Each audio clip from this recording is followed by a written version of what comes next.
Olá, pessoal, boa noite. Boa noite. Boa noite.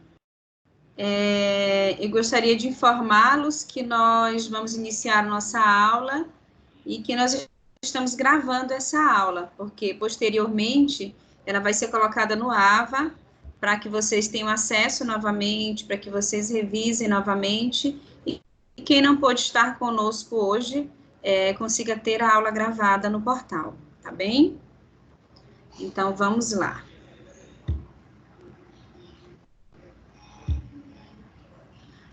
Vocês estão conseguindo visualizar o slide? Sim? Sim. Ótimo. Nós vamos trabalhar hoje a unidade 2, mas a seção 2.3, e havendo tempo também a 2.4, tá? Vamos dar continuidade ao nosso assunto, porque nós estamos falando das nossas defesas do organismo, desse sistema imunológico que nós temos, tá? Então, esse sistema imune, ele é considerado e também é chamado de escudo do nosso corpo, do corpo humano, escudo do nosso organismo. Por quê? Porque verdadeiramente ele é um escudo, ele tem a função de nos defender, tá? De não permitir que o nosso organismo ele seja atacado por micro-organismo, por vírus, bactérias, tá? Por substâncias ou invasores que de alguma forma irão prejudicar o nosso organismo. Então, o sistema imune, ele possui células que são divididas por todo o nosso corpo, tá? A maioria delas estão em órgãos que são chamados de órgãos linfóides, tá? Que órgãos são esses? Medula óssea, o timo, linfonodo. Também se encontra essas células em tecidos como do tipo conjuntivo, epitelial, sanguíneo e tecido linfóide.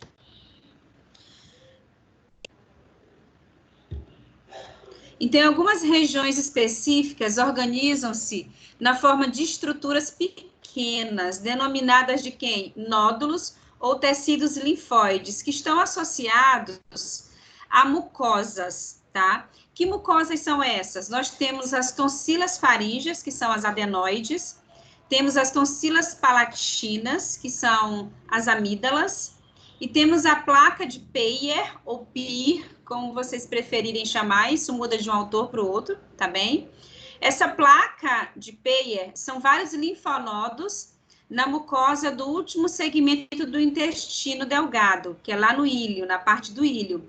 Nós temos ali um aglomerado de linfonodos que tem a função de defender aquela estrutura intestinal, tá? E entrar em ação cada vez que o organismo demandar mais defesas. Então, por que algumas crianças, ainda na primeira infância, a primeira infância se dá até mais ou menos de 7 anos de idade. Por que algumas crianças, na primeira infância, elas precisam retirar, não todas, mas algumas precisam retirar as tonsilas, faríngeas e palatinas, que são as adenoides e a amígdala. Elas retiram porque essas tonsilas, elas têm a função de defender o organismo. E quando a criança tem crises recorrentes de amidalite, crises recorrentes de resfriado, tá? Elas estão vulneráveis à infestação de vírus e bactérias. Então, quem deveria proteger, quem deveria ser o escudo ali, não está fazendo a sua função, que são as tonsilas. Mas, Conceição, o que pode levar essa criança a ter essas crises recorrentes? O que pode levar essas tonsilas a não fazerem o seu papel? Pode ser por conta de um sistema imunológico baixo, que seria o quê? Consequência de pouca hidratação, uma má alimentação, tá? E aí, consequentemente, falta de vitamina e, consequentemente, esse sistema imunológico fica baixo. E quando o organismo é atacado por vírus e bactérias, as tonsilas, elas se permitem ser atacadas para defender outros órgãos do nosso organismo. Então, algumas crianças têm muitas gripes recorrentes, resfriados recorrentes, tá? crises de amidalite, e essas crises são tão recorrentes que essas tonsilas perdem a função e a criança precisa fazer a adenoamidalectomia. Por que é necessário retirar essas tonsilas? Por uma simples razão. Como elas são escudo do nosso organismo e não estão conseguindo de escudo, estão se infestando com muita facilidade, então precisam ser para que o nosso organismo possa estar livre de vírus e bactérias.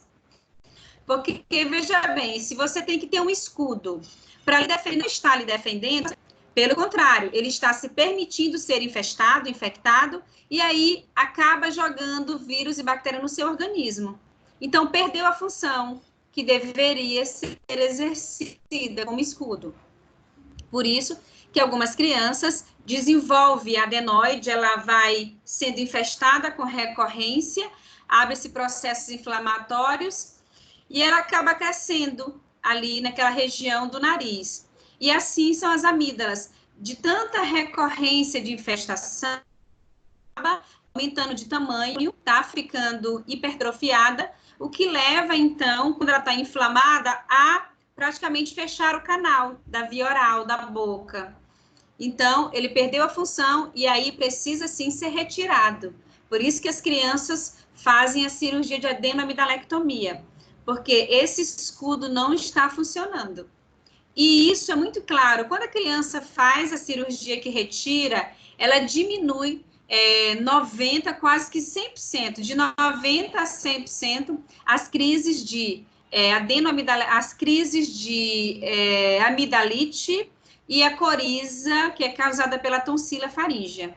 Então, diminui muito. A criança passa a ter uma qualidade de vida, tá? Vamos adiante.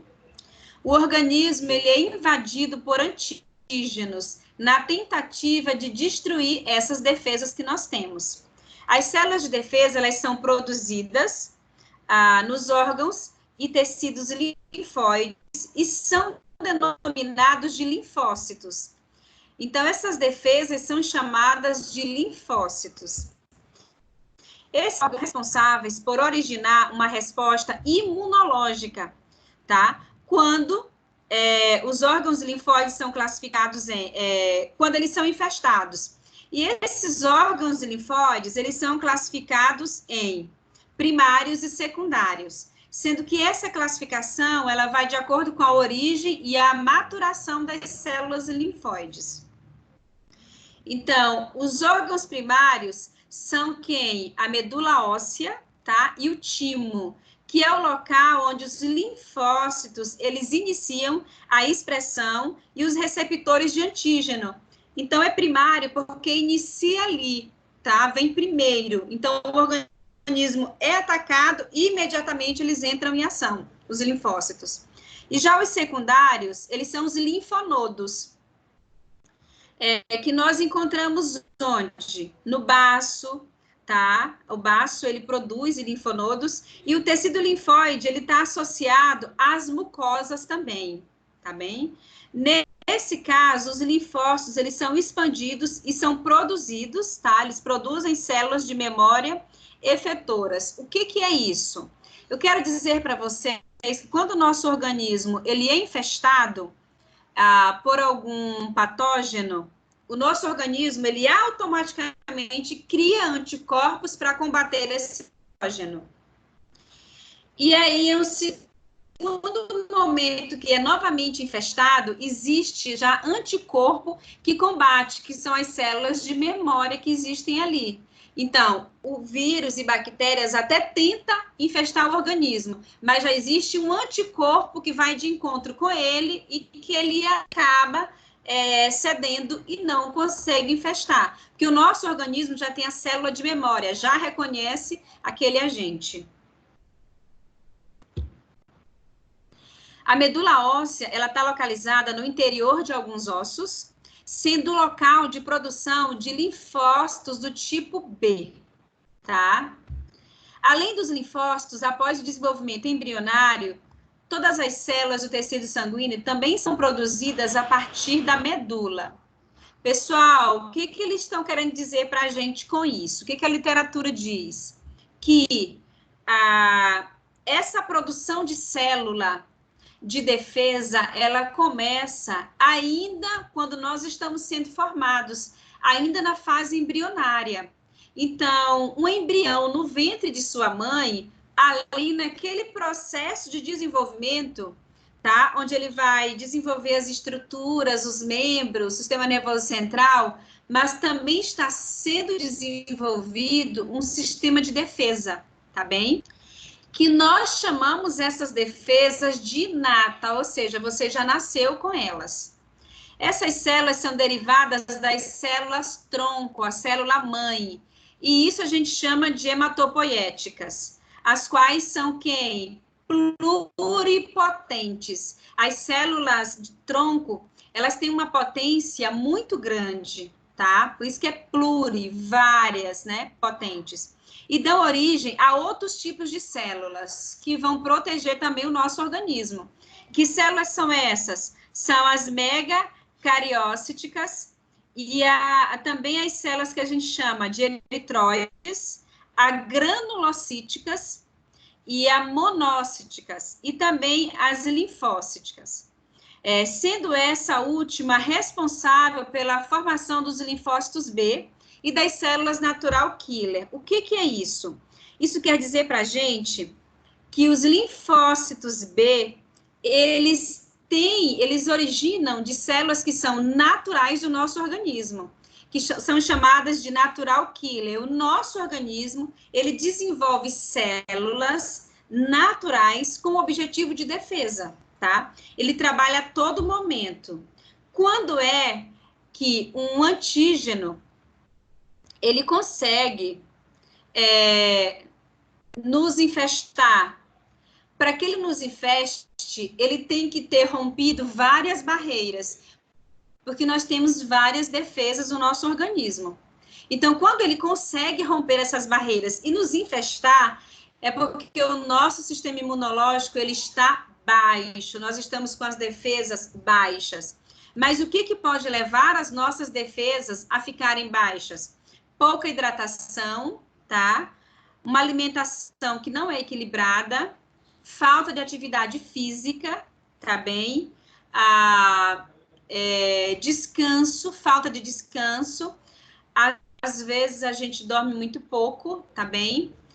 E o sono é muito importante para o sistema imunológico, tá? Porque se assim não for, é um organismo adoecido. Então, vamos adiante. As células natural killer, elas sofrem a maturação na própria medula óssea, enquanto os linfócitos, eles vão migrar, ainda imaturos, para o timo, onde sofrem a maturação e se transformam em linfócitos T. Eles têm esse nome, linfócitos T, porque eles vão sofrer maturação, mas a partir da migração deles para o timo, eles saem de lá imaturos, e é como se o timo fosse amadurecê-los. Devido à presença de quem? Plasmócitos. A medula óssea também ela vai produzir anticorpos, tá? Nós vamos um pouquinho mais adiante entender de uma forma bem clara o que é o linfócito B e o que é o T e aonde cada um é produzido. Então, vamos lá. O que é linfócito B? São células do sistema imune que são formadas a partir de células mães, tá? Estaminas, que a gente chama, né? São células que vêm a partir de células que a gente chama de estaminas, localizadas onde? Na medula óssea, tá? Essas células têm um importante papel na imunidade humoral, em manter a nossa imunidade. E são essenciais componentes de quem? Do sistema imune adaptativo. Como eu falei anteriormente, nós temos um sistema imune inato, que nós nascemos com ele, e temos o adaptativo que se forma ao longo do nosso desenvolvimento, que se forma a partir da nossa hidratação, da nossa alimentação e do nosso crescimento. A principal função das células B é produzir quem? Imunoglobulina, anticorpos. Então, essa é a principal função das células B, a produção de anticorpos, tá? E o que seria os linfócitos T? São células do sistema imunológico e também um grupo de glóbulos, o quê? Brancos, tá? São quem? Leucócitos. A gente viu isso na semana passada. Ele é responsável pela defesa do organismo contra agentes desconhecidos, qualquer agente, tá? Qual é o papel principal dele? É uma imunidade específica, uma imunidade celular. E ele também, ele é induzido, tá? À apoptose, ou seja, a autodestruição, a morte natural da célula. De células invadidas por vírus, bactérias intracelulares danificadas ou cancerígenas. Então, ele tem uma imunidade específica e ele tem a função de fazer uma defesa nesse nosso organismo também, tá? Se diferenciam de acordo com a sua função. O linfócito T, ele também é considerado auxiliar, natural killer, memória, as reguladoras ou a gama-delta. Eles amadurecem no timo, por isso se chamam de linfócito T. Então, qual é a diferença do B para o T? É que o B, ele é o quê? Um anticorpo criado. E o T, ele vai um pouquinho além disso. Ele, além de ser um glóbulo branco, né, é um leucócito, ele também tem uma imunidade muito específica, tá? E ele faz a indução da apoptose, a autodestruição da célula, o processo natural de morte dela. Porque se ela não passar pela apoptose, ela pode, a partir dali, se multiplicar, e uma vez se multiplicando, ela pode gerar um tumor, que pode ser benigno ou pode ser maligno. Então, o linfócito T, ele faz essa indução de que a célula se autodestrua, para que a gente possa passar pela renovação do nosso ciclo celular, tá? Ele reconhece uma célula cancerígena e ele vai tentar lutar contra essa célula, tá bem? Então, a gente tem uma figura, olha, é a medula óssea aqui, mas isso aqui é uma visão de um corte histológico. Então, a gente tem a medula óssea aqui é o fêmur, tá? Aqui a gente tem, ó, uma célula-mãe, que vai dar origem a quem? A duas células. A primeira é a mieloide e a segunda, o linfóide. Essa mieloide, ela vai dar origem a quem? As hemácias, plaquetas e neutrófilos. E essa célula linfóide, ela vai dar origem aos linfócitos, tá? Nós falamos de timo, mas o que é timo? O timo tem maior atividade na fase após o nascimento, na infância e na adolescência. A partir daí, o órgão entra numa fase chamada de regressão.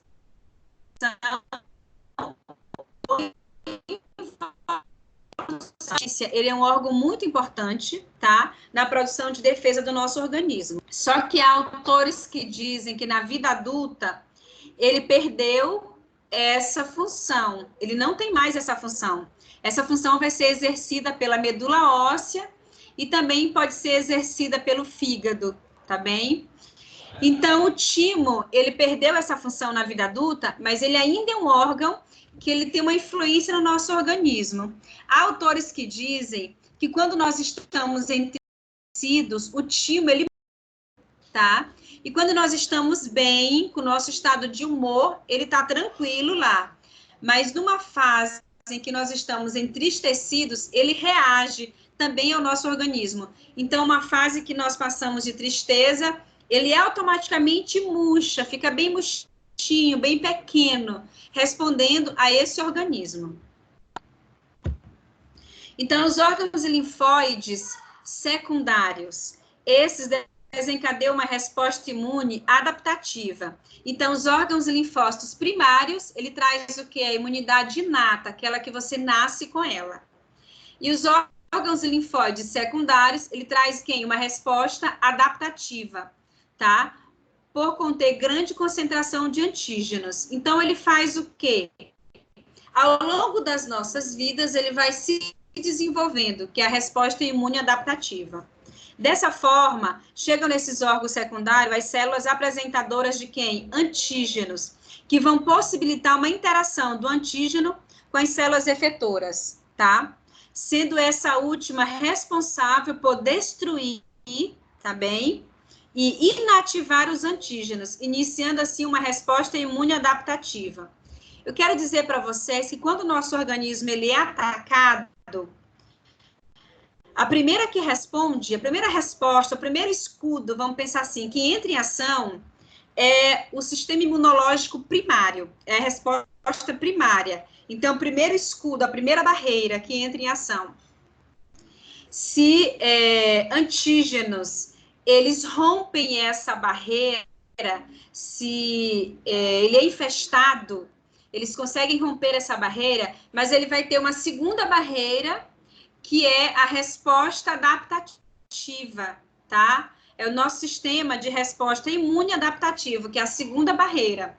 Se ele consegue romper essa segunda barreira, aí o nosso organismo não está bem. Ele está em desequilíbrio e ele perdeu a homeostase. Porque antes dele nos atacar, antes dele entrar internamente, ele teve que percorrer várias barreiras e romper essas barreiras, tá bem? Então, se ele está conseguindo adentrar o nosso organismo e infestar, isso quer dizer para a gente que nós não estamos cuidando bem do nosso organismo e estamos vulnerabilizando ele. Esses órgãos permitem uma resposta adaptativa de forma rápida, por estarem presentes em diversas partes do corpo. Então, quando o nosso organismo ele é infestado por vírus, bactérias, no máximo 3 horas, o nosso organismo já responde. Ele já entra em ação com defesas, tá? E aí é onde esses micro-organismos precisam romper várias defesas. Então, os linfonodos, o que são os linfonodos? São estruturas pequenas que estão espalhadas por várias regiões do nosso corpo e acompanham os nossos vasos linfáticos, que transportam a linfa. Mas o que é a linfa? Ele é um líquido claro que é responsável pela eliminação de impurezas que são produzidas durante o metabolismo celular. Isso é muito evidente, os linfonodos, quando nós estamos com uma íngua, tá bem? Pode aparecer nessa região do pescoço, parte posterior, ou pode aparecer na virilha, pode aparecer embaixo do braço, axilas. São os linfonodos, eles se permitem ser atacados para defender o nosso organismo. O maior número de linfonodos são quem? Pescoço, tórax, axilas, abdômen e mesentério. Eles armazenam linfócitos que combatem micro-organismos desencadeadores de infecção no nosso organismo. Quando se desenvolve um processo infeccioso em um determinado órgão, os linfonodos que estão próximos daquela região, eles ficam aumentados. E isso só ocorre porque acontece a multiplicação do número de tais células na tentativa de destruir os agentes infecciosos. Então, eu quero dizer para vocês o seguinte, que quando uma parte do seu corpo está infeccionada, automaticamente os linfonodos que estão próximos ali, eles estão agindo em sua defesa.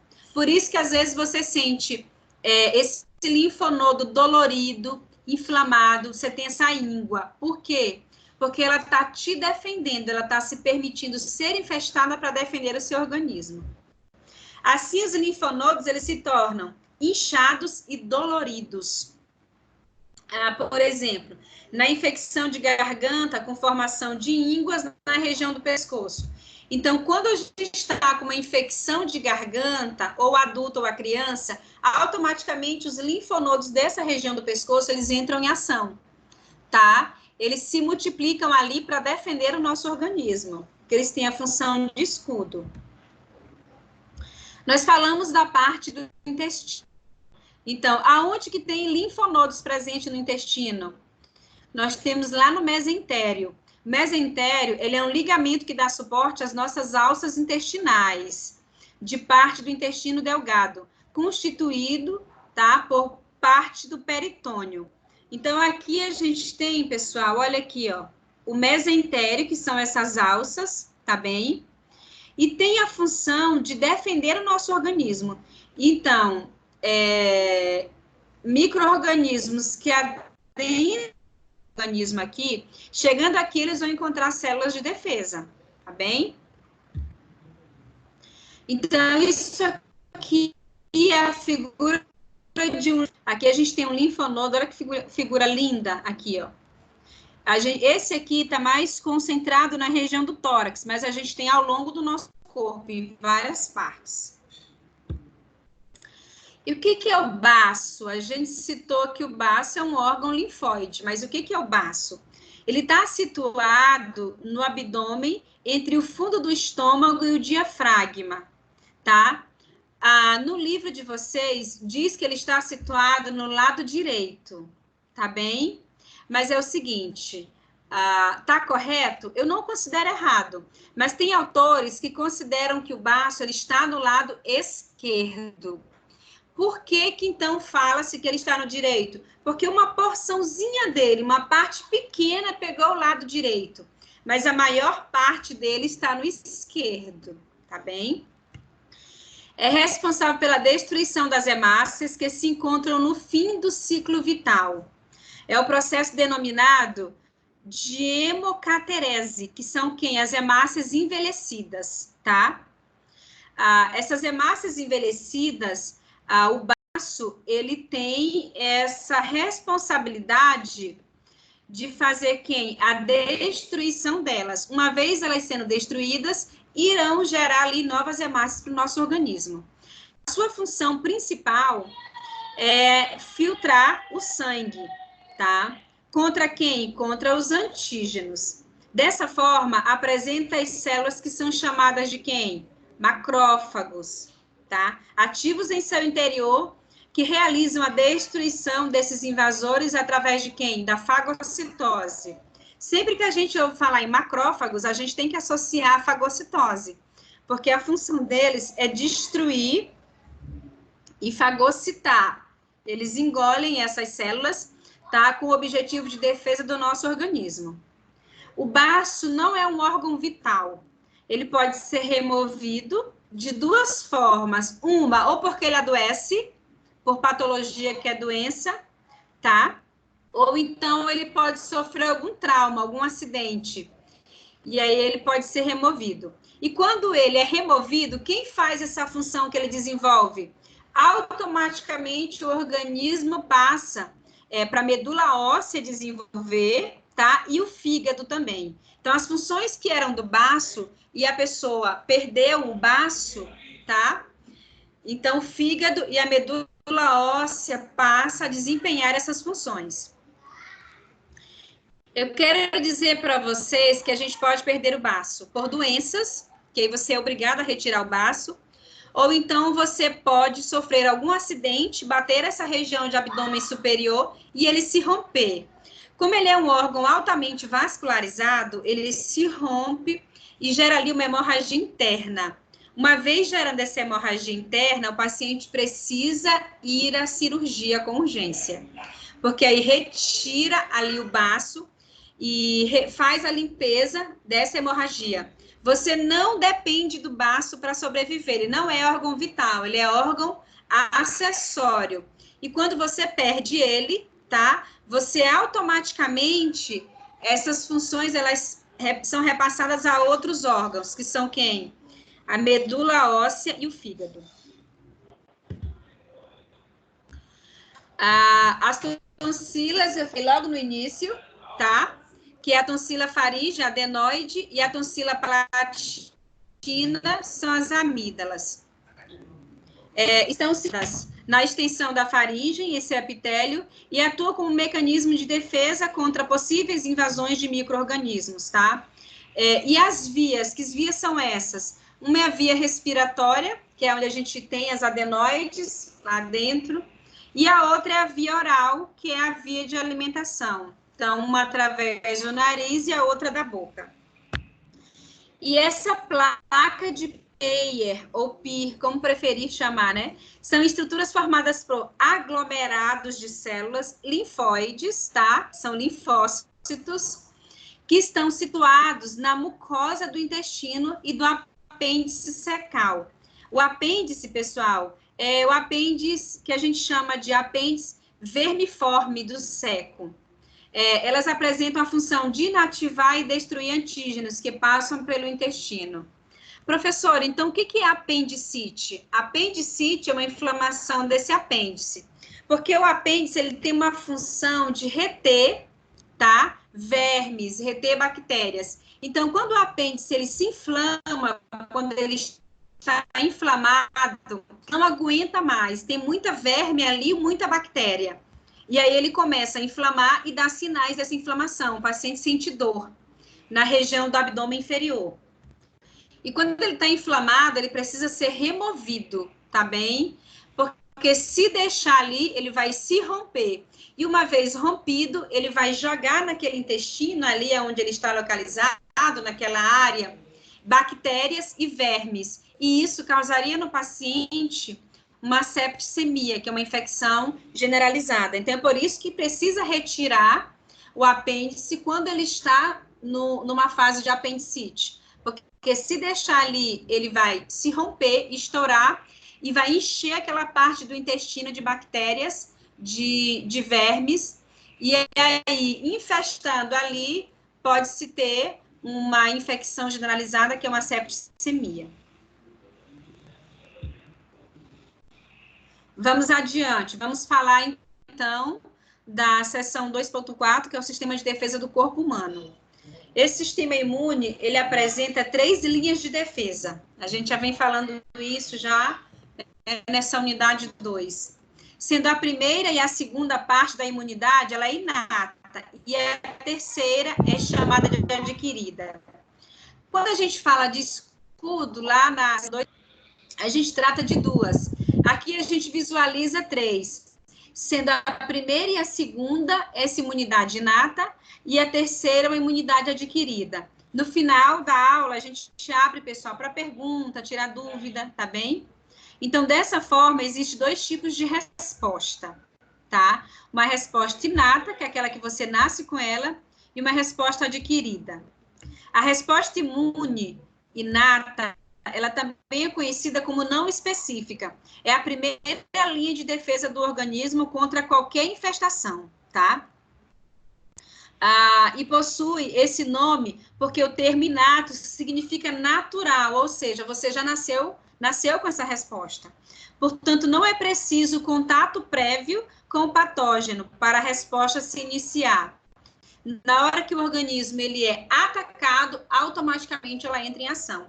É constituído pela primeira linha de defesa composta pelas barreiras naturais e pela segunda linha também de defesa composta pelo processo inflamatório e sistema que complementa, tá?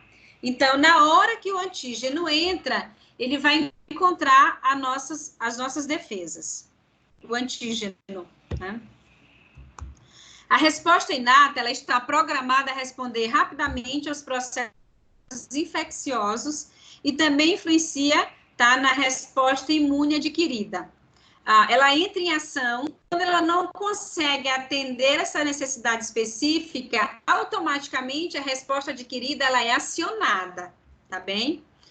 Além disso, ela reconhece um número limitado de antígenos e as substâncias dos micro-organismos que estimulam sua ativação e que se denominam padrões moleculares associados a patógenos, que são os PAMPs. PAMPs são padrões moleculares associados a patógenos, produzidos por diferentes classes de micro-organismos. Seus receptores são denominados receptores de reconhecimento de padrões, ou seja, ainda que entre o micro-organismo a primeira vez, o nosso sistema ele entra em ação.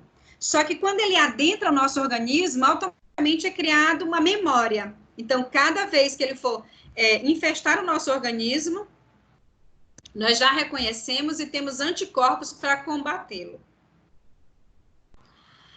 Para conseguir entrar no organismo, o antígeno ele se depara com barreiras que se opõem à sua entrada, ou seja, existe uma luta diária a todo momento, tá, do nosso organismo contra vírus e bactérias.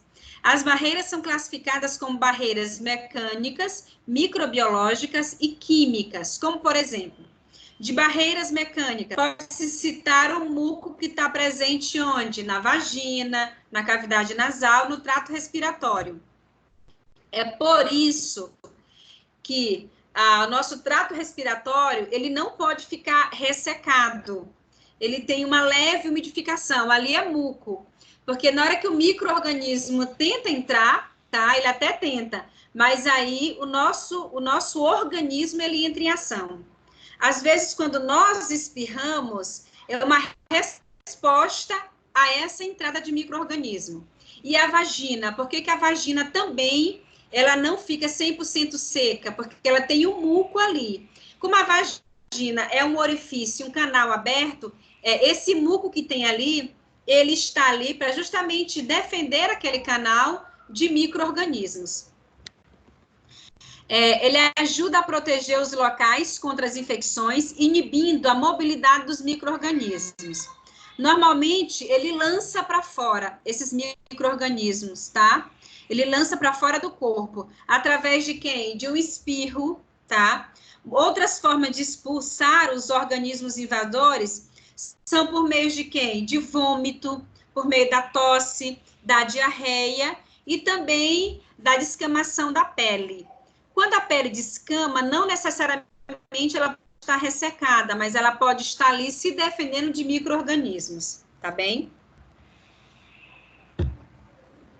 A pele também é considerada uma barreira mecânica, pois sua superfície, a epiderme, que é a primeira camada, é constituída de células mortas, ricas em queratina, e fortemente aderidas uma à outra, impedindo a entrada de quem? De micro-organismos. Como barreira microbiológica, a gente pode citar quem? Os microbiotas, que são encontrados na nossa flora intestinal, tá? Que são bactérias boas, que fica localizado no intestino, na boca, na pele, tá? E no caso das mulheres, também a gente tem microbiota na vagina, que competem com potenciais patógenos por locais de fixação. Então, a gente tem microbiotas em algumas partes do nosso organismo com a função de nos defender. Principalmente, a gente observa esses microbiotas onde você tem porta de entrada, tá? Nas narinas, a boca, que você abre e fecha a porta de entrada, no intestino, porque tem o ânus, que é um orifício, abre e fecha, porta de entrada, e na vagina também, porque é um orifício, tá?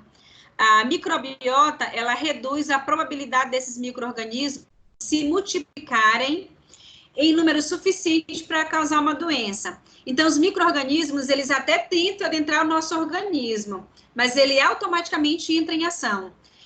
E essas mucosas, esses mucos que a gente tem, eles têm a função de quê? De nos defender, tá? Como exemplo de uma barreira química, a gente tem as nossas enzimas, tá? A gente tem enzimas que são encontradas na lágrima, na saliva, na secreção nasal, que podem destruir a parede celular das bactérias e, uma vez destruindo, também vai desestabilizar essas membranas bacterianas. O suco gástrico que nós temos presente no nosso estômago, ele também possui um pH muito ácido, impedindo que a proliferação e a passagem desses micro-organismos para outros locais. Então, é uma barreira também, tá? Essa barreira, ela faz parte da nossa defesa inata. A gente já nasceu com o estômago e ali já vem com suco gástrico.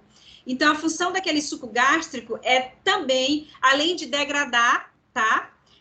Ajudar nessa quebra para que o nosso organismo ele receba esse alimento em molécula, ele também tem a função de eliminar micro-organismos que adentrem o nosso organismo pela boca.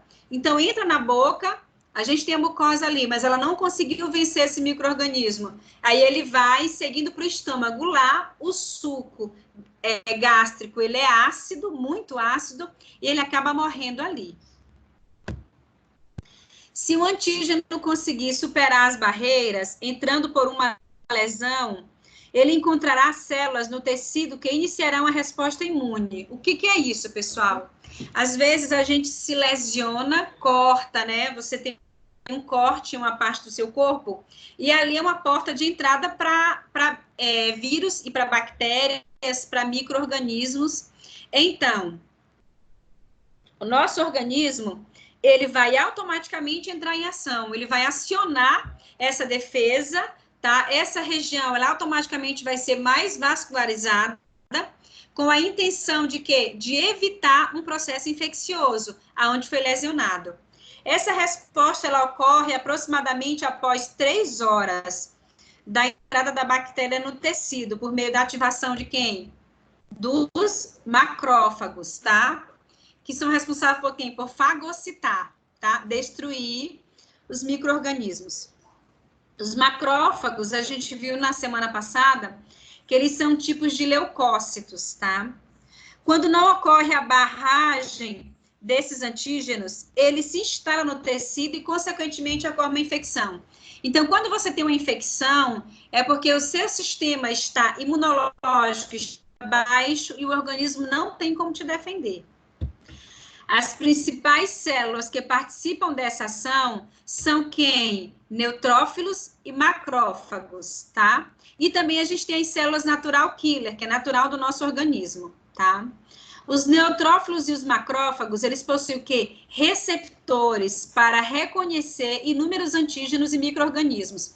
Então, as células de memórias, tá? Saem daí, tá bem? Na hora que entra no organismo, ele reconhece e aí automaticamente ele vai acionar as células de memória, os anticorpos, e aí eles vão nos defender.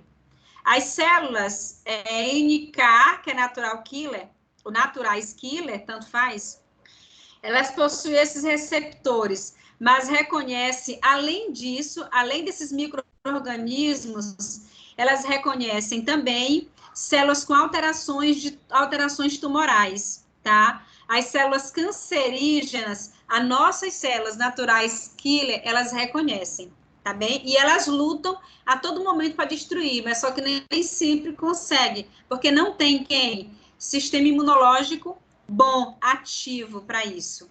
Elas, além de reconhecerem esses micro-organismos, elas reconhecem alterações tumorais, células que podem levar o organismo a um tumor maligno e também infecções.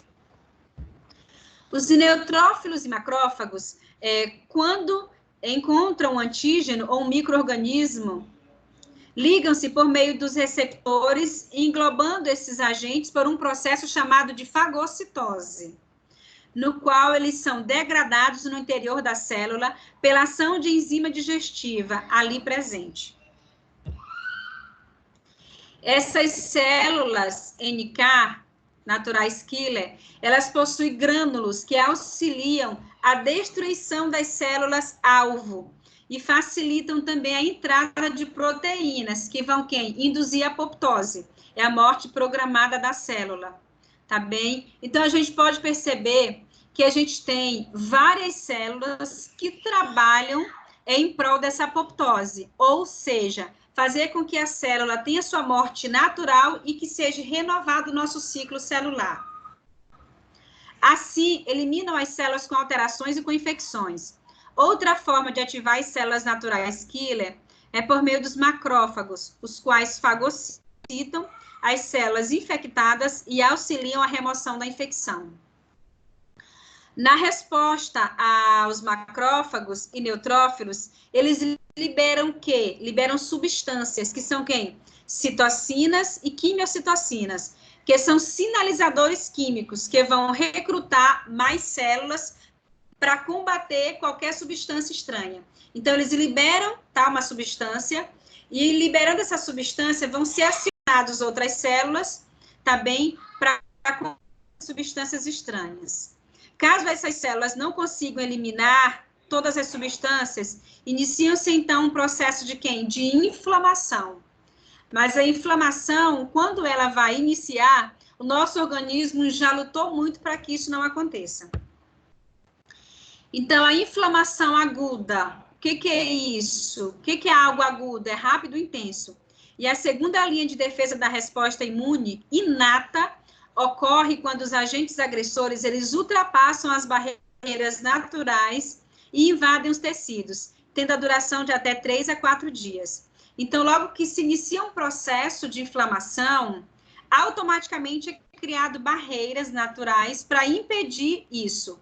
Então, a inflamação aguda, ela é rápida e intensa, ou seja, a patologia chegou ou a lesão começou, automaticamente inicia-se uma luta ali para evitar a inflamação.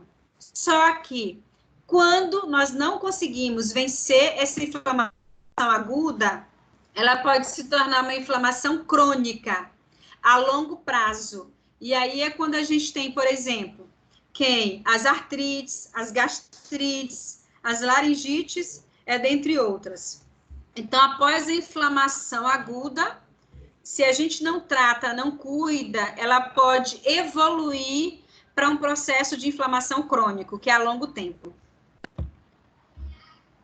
Na inflamação, as citocinas e as quimiocitocinas, elas são o quê? São proteínas que vão se ligar a quem? Neutrófilos, monócitos, e formam um meio de comunicação entre eles, além de aumentarem a permeabilidade dos capilares sanguíneos no local da reação imune e também estimula os leucócitos que estão circulando no sangue a atravessar a parte dos vasos sanguíneos e atingir o local onde tem substâncias estranhas.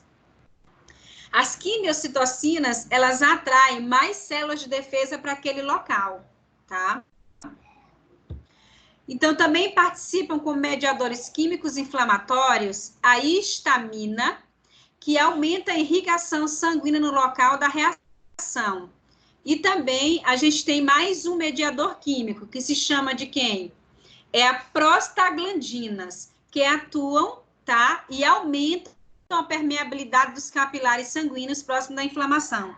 Quando tem alguma parte do seu corpo inflamado, você vai sentir ali ele vermelho e quente. Por que ele está quente? Porque o seu organismo, ele entrou em ação. Ele dilatou vasos ali para que cicatrize ou para que desinflame com mais rapidez. Na verdade, esse quente é uma luta que existe. Os vasos se dilatam, aumenta a circulação ali, tá? Para que esteja ali o quê?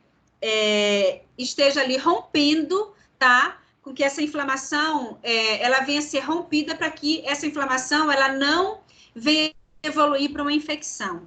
Então, essas substâncias, elas são liberadas por células do sistema imunológico ou mesmo pelas células que foram lesadas no local da inflamação. A gente tem sinais cardinais da inflamação. Quando você está nesse processo inflamatório, o que acontece? Vamos ver essa figura aqui. O primeiro sinal cardinal da inflamação é o que? É o calor. Você sente quente, tá? A região. Ou numa pancada, ou no corte, você sente quente a região. Tá quente porque os vasos ali estão dilatados para ajudar nesse processo de desinflamação. Aí você sente, às vezes, não no mesmo dia a pancada ou a lesão, mas no dia seguinte você sente a vermelhidão, tá bem? Depois você vai sentir o inchaço, tá? Depois, muita dor, ou a dor pode ser aguda, em conjunto com o acidente que a pessoa tenha sofrido ou com a lesão. E, por último, você pode até perder a função daquele membro, tá? Isso dentro do processo inflamatório.